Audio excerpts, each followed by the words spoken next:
All right, we now move to last night's NBA action where the shorthanded Brooklyn Nets beat the New Orleans Pelicans in a high scoring affair 134-129. Kyrie Irving dazzled with 32 points. The sharpshooting Joe Harris added 24, and Jeff Green chipped in with 15 points, including a couple of highlight reel slams. Zion Williamson led the Pelicans with 33 on 14 for 19 shooting, and Brandon Ingram scored 27. The Nets have been up and down recently, and they're just 2-4 without Kevin Durant and James Harden in the lineup. Both of those guys did not play last night. The Pelicans have lost 4 straight, and they are 4 games out of the 10 seed in that outstanding NBA Western Conference play-in tournament. All right, Drink, how disappointed are you in the Pelicans with this performance and their recent slide? And feel free to say stuff about the Brooklyn Nets too. Well, to the question that was asked, listen, I'm not. You know what? I'm disappointed in like the support, like the role players. That's what I'm trying to say. I'm disappointed in the role player. I think their duo of Zion and Brandon Ingram, they're not playing. I think they're playing pretty good on the offense side of the ball. Now, when we get to this defense, totally different situation. But on the offense side of the ball, I think those two guys are holding up their end of the deal. It's just very hard to find the third guy to do something, or the rest of the team, for that fact of the matter, to do it. No, we talked about this months ago. That one game where like Lonzo and Bledsoe went off, and we was like, we'll never see that again. And that's the arena we in now. Like, you know what you're gonna get from Zion for the most part. You know what you're gonna get from Ingram. The rest of the team is a, what am I doing emoji. You know what I'm saying? So, honestly, I don't know how upset I can be, because it wasn't like they made some grave move to get better this offseason. Like, they got Bledsoe and Adams. Listen, okay, Adams, he okay, he can get you them boards and stuff, but Adams ain't never been a guy to get anybody over the hump. Bledsoe ain't getting nobody over the hump. I'm sorry, but like, they didn't make a move that just made me think they was gonna be better. Now, logic would tell you Zion in his second year, Brandon Ingram's second year with the Pelicans after, he done signed his contract, after coming off an All-Star year, most improved player, all that. You just had a feeling those guys was gonna do something, but where is center for the rest of the roster? J.J. Redick wanted to get up out of there. They traded a dude we barely even knew, Melly, just to get J.J. Redick off the roster. Like, Lonzo Ball, they tried to get him off the roster, but people was like, you crazy what you asking for. I mean, he cool, but we're not paying you that, So, I don't know. I don't know if I think I'm at peace with this lackluster Pelicans team. I'm just going to be real. Until they make a move that makes me think they're going to be better, this is what we're going to get, I think. This is the ceiling of the Pelicans until either A, they go pull a Philadelphia 76ers and get a coach and a GM that's going to light a spark in the franchise, or B, they're going to need a player that can, no crap, sit them down and get them in the mode, like a Rondo, Chris Paul, some type of veteran player that knows, listen, I done a thing or two. Sit your young buck down. Let's talk. This is what needs to happen defensively, because it's two sides of the court, offense and defense. Can we play a little defense? Can we remote Zion? Last time I remember, you could jump out of the gym.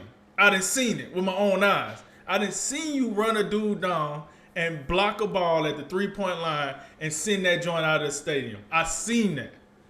What? I mean, I know we didn't, got to the professional level, but as far as I'm told, you still got the explosiveness. You still can get up. What are we doing here? Can't nobody handle you in the paint. Got it. Can we do that on the defense side of the ball? And same thing for Brandon Ingram. They out here talking about that 6'7" wingspan. Can we use it for a block or two? Can we use it to change a shot? Can we use it to protect the rim a little bit? Can we do something? I mean, my God. Like, your best defensive player is probably Steven Adams. And he moves like he just got a knee transplant. Like, what are we doing here? Like, so as far as defensively, like you're right. I'm definitely disappointed in that crap. But offensively, I'm kind of at peace. This is what it is offensively. Now, Brooklyn, a good win by Brooklyn, and it was a good look by Kyrie last night. Let's just say, Kyrie been doing, a little of this, sprinkle a little bit of this with a little bit of that, and kazam. That's been Kyrie this year. I might or might not show up to the game. I don't know. I'll let you know. Check your email. I don't know. So, to see what Kyrie did last night, I was impressed just simply because it's been a while since I felt like I seen that Kyrie. And maybe it's just been a while since he's really been the man on his team. Maybe, he felt like last night for, no KD, no James Harden. I get to control it from A to B and, A to Z, I should say. And he played that way. And, I thought it was a very good performance by Kyrie. Joe Harris came through, dropped in 24. It probably one of the better games I've seen out of Joe Harris, too, if I'm being real. Because every time I watch a Brooklyn game, I keep hearing how high Joe Harris is in the three-point make list. Oh, he's number 1 in the league, number 2, number 3. But every time I watch him, he's building a new house. He's building a new neighborhood. I'm just saying, like, I see a lot. That's what I be seeing. Maybe I'm bad luck. You know how some people watch stuff and they're like, I superstitious. I can't watch this. I'm bad luck. Maybe that's what I am for Joe Harris. I don't know. But every time I watch him, I feel like he's not this number 1 shooter in the league type guy. Last night. Every time we watch Chris Middleton, he doesn't seem to play like an all-star. Right. These are facts, folks. These are facts. So, with that said, he showed up with 24. Shaman showed up. Shaman, another dude. He came over. He was supposed to be the best thing since sliced bread when he left the Clippers. Oh, he was this guy that was just lighting it up when he left the Clippers. Cricket. Now, honestly, I'm gonna be real. Since all the attention has been on KD, Kyrie, and James Harden, and to a lesser extent, Blake Griffin, I think it has allowed guys like Shaman and Jeff Green just to kind of do their thing now. Just like go out there, be a role player, do their thing, do what's asked of them. Because if you lose, we ain't looking for Shaman, that's for sure. We ain't looking for Jeff Green. You know what I'm saying? Like, hold up. We ain't even looking for Blake Griffin. So if you lose, you playing with house money because we ain't looking for none of you guys. You know what I'm saying? We started with KD and we ended with Kyrie. KD, James Harden, Kyrie, Steve Nash, you can get it. Mike D'Antoni, you can get it. Like, the owner can get it too. I don't even know who he is, but he can get it too. So when you in a certain role on the team, you're like, all right, this cool. Because, if we don't, get to our overall goal, which is a championship, it won't be because of me. So I feel like those guys get to relax in their roles, and that's important. Why is it important? I said Blake Griffin. I think Blake Griffin had his best game as a net thus far, scoring 16. He showed more athleticism in this game than we've been seeing. He had pretty much took his game out of the dunk contest and put it in the 3-point contest as of lately in the later years of his career. But, he had a few little dunks, It looked like he had to warm the muscles up a little bit more than he had to do back in the day. But he had them. It was well needed. Let's get it right. It was definitely well needed. And so, long story short, it was no defense by them either. Like, let's keep it correct. You heard what I said about the Pelicans. They had 2 dudes that really went off, and then the rest of the guys kind of moped on in, and they still put up 129. That ain't gonna cut it, Brooklyn. But once again, this is a Brooklyn team without 2/3 of their trio. So, for what we say about James Harden, he plays a little more defense than we give him credit for. I really do think that. And Kevin Durant, the dude out 7 feet, like, he can do something. He can get up there. He might be built like a tree branch, but he can get up there. He can get in the way. He can do something. So I just gotta believe they will play better defense when they're all healthy. But I just want to know those games. I think Kyrie needed this game. I'm not gonna lie. The crap he been pulling this season, he needed a game like this. Because you remember when the season first started, he was on fire. He was doing his thing. And then he started going on vacation. And then he started tweeting. And then he started doing this. And then he started doing that. And then we kind of forgot how impactful to the game Kyrie can really be. Because he just was so in and out of the lineup. Last night was like, oh, Kyrie. Oh, I see you. Oh, man, where you been at? So I appreciate the performance. Nonetheless, if you like offense, this is a very good game. For me, not so much. I like to see some defense at some point. I really do. Like, give me a block, give me a steal. I would rather seen the Knicks because I just would have rather seen some defense. I'm just gonna keep it real. Like, and listen, I gotta be, you gotta be fair, man. Like, people they trash on the Knicks because they the Knicks, rightfully so. But at least the Knicks play defense. I just want to throw that out there. You gotta play both sides of the ball. You got to. So. With that said, I think the slide going to continue for the Pelicans, so it is what it is. And like I said, offensively, I think they got something going. Defensively, they need help, man. They need a whole scheme change, something to help them out defensively. But that's my look on that. It's funny you bring up the Knicks for this reason. The Pelicans have lost 4 straight. 2 of them are against the Knicks. The Knicks beat them by 10 both times. And if you put the Pelicans and the Knicks, just lay those rosters out on paper, I think the Pelicans are the more talented team. I think. Right, I agree. But they don't defend, and I think it's disappointing, especially combined with we know the Zion hype has been just.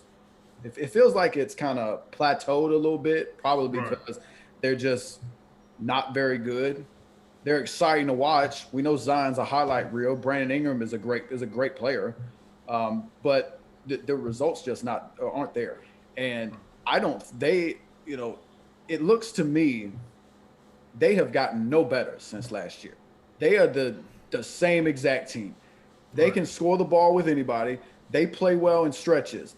But they don't guard anybody, and they are maddeningly inconsistent to the point where we look at the bubble stretch last year. It looked like it was gift wrap for New Orleans, and next thing you know, they out here losing to Sacramento over and over. So Sacramento, that team that didn't even want to be in the bubble. I've said this before. Stan Van Gundy got a lot to prove. There's gonna come a point very quickly, and it may not be this year, but it's got to be next year. Stan Van Gundy and David Griffin, you got the most exciting young player in the league, and you do have another all-star caliber player with him.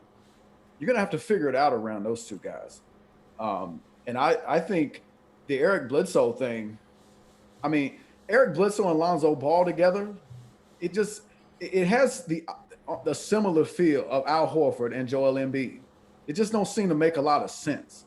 Like Embiid and Horford, 2 twin tower guys when everybody wants to shoot threes. And then you have, did we say threes? Let me give you 2 point guards who, let's just say 3-point shooting isn't their strength, even though Lonzo Ball has improved. But they're still, the first thing you think of when you think of those guys is not knockdown 3-point shooter.